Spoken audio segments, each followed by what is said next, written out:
बहादुर जी, भारत माता की जय, भारत माता की जय।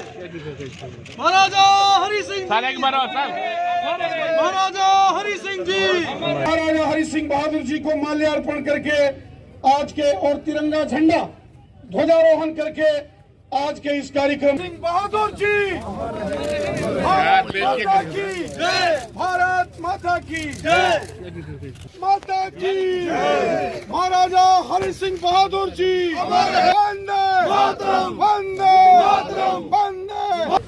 एक मिनट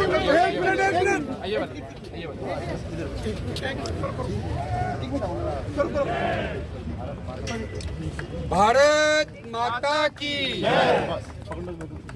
जन गण मन अधिनायक जया हे, भारत भाग्य विधाता, द्राविड़ उत्कल बंगा, विंध्य हिमाचल यमुना गंगा, उछल जलधि तरंगा, तब शुभ नाम नायक जया हे, भारत भाग्य विधाता, जय हे, जय हे, जय हे। उन्हें हमेशा आर बर्दाश्त करनी पई, आर बर्दाश्त करेंगे और अगे भी आर होएगी। उनकी कोई भी जी चाल है वो कामयाब नहीं होएगी। और इस नेतृत्व जड़ा है वो भारत के कने विले जड़ा होया उसी मुकम्मल 5 अगस्त की किता इस नेतृत्व ने। और पूरा भारत का इंटेग्रल पार्ट जड़ा था, उस इंटेग्रल पार्ट की जरा टेम्परेरी लफ्ज था उसी हटाइए, परमानेंट करी ओढ़िया। और आज मैं समझना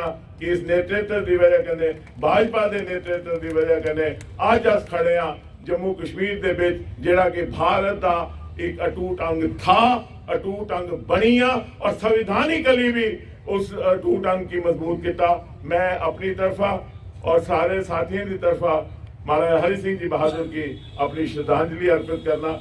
और इस दिन हस्ताक्षर हुए और जम्मू और कश्मीर हिंदुस्तान का हमेशा के लिए एक हिस्सा बन गया।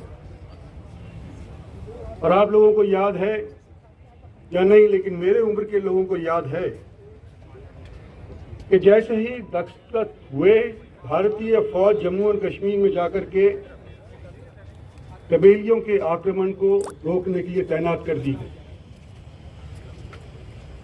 और जो हवाई अड्डे के ऊपर कब्जा करना चाह रहे थे श्रीनगर के अंदर, तो भारतीय लहू शहीद के तौर के ऊपर बहा और उन कबीलियों को श्रीनगर एयरपोर्ट पे कब्जा करने से रोका।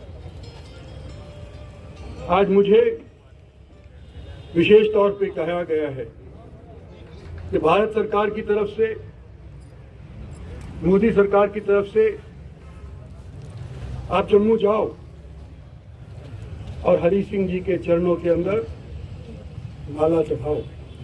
मैं आज आपके बीच के अंदर उपस्थित हुआ हूं मोदी सरकार की तरफ से, भारतीय जनता पार्टी के केंद्रीय नेतृत्व की तरफ से आपको मुबारकबाद देने के लिए कि जो काम हरि सिंह जी ने शुरू किया था, आज के दिन नरेंद्र भाई मोदी ने उसको पूरा करने का काम किया है कि 370 की धारा, 35A की धारा ये समाप्त करने के उपरांत आज के दिन चाहे चीन हो, चाहे पाकिस्तान हो और चाहे तालिबान ही क्यों ना हो, आज के दिन कोई भी ये सोच भी नहीं सकता कि जम्मू और कश्मीर के ऊपर किसी और मुल्क का कब्जा हो सकता है। हमेशा हमेशा के लिए आज के दिन ये भारतवर्ष का हिस्सा बन गया है। और आज इस मुबारक दिन के ऊपर भारत सरकार की शुभकामनाएं लेके आपके बीच के अंदर उपस्थित हुआ हूँ। आपका बहुत बहुत धन्यवाद। षड्यंत्र कर रहे हैं, चाहे चीन के बॉर्डर के ऊपर हो या पाकिस्तान के बॉर्डर के ऊपर हो या हिंदुस्तान की सरहद के भीतर भी हो, उन सब लोगों को मोदी सरकार किसी भी तौर के ऊपर बख्शेगी नहीं। जो देश प्रेमी हैं वो हमारे देश के हैं, जो देश के साथ विद्रोह कर रहे हैं वो बाहर के लोग हैं और उनके साथ जो कानून कहता है कड़ी से कड़ी सजा उनको दी जाए। अब देखिए किस तरीके से क्रिकेट की गेम को भी पॉलिटिसाइज किया गया। इमरान खान ने उस दिन भी, जिस दिन मैच हुआ उसमें भी कश्मीर के इशू को उन्होंने उछाला। ये 75 साल से पाकिस्तान की नीयत और नीति है कि हिंदुस्तान को किस तरह से चोबे मार मार करके उनका खून निकाल करके उसको कमज़ोर किया जाए, लेकिन ये सरकार कमज़ोर होने वाली नहीं है। खेल को खेल के दायरे में रखना चाहिए था, लेकिन पाकिस्तान ने उसकी उल्लंघना करी है। इसका मुंह तोड़ जवाब भारत सरकार की तरफ से जब टाइम आएगा हम भी देंगे। एक आखिरी सवाल, महबूबा मुफ्ती कहती है कि अगर मैच पे सेलिब्रेशन होते तो क्या?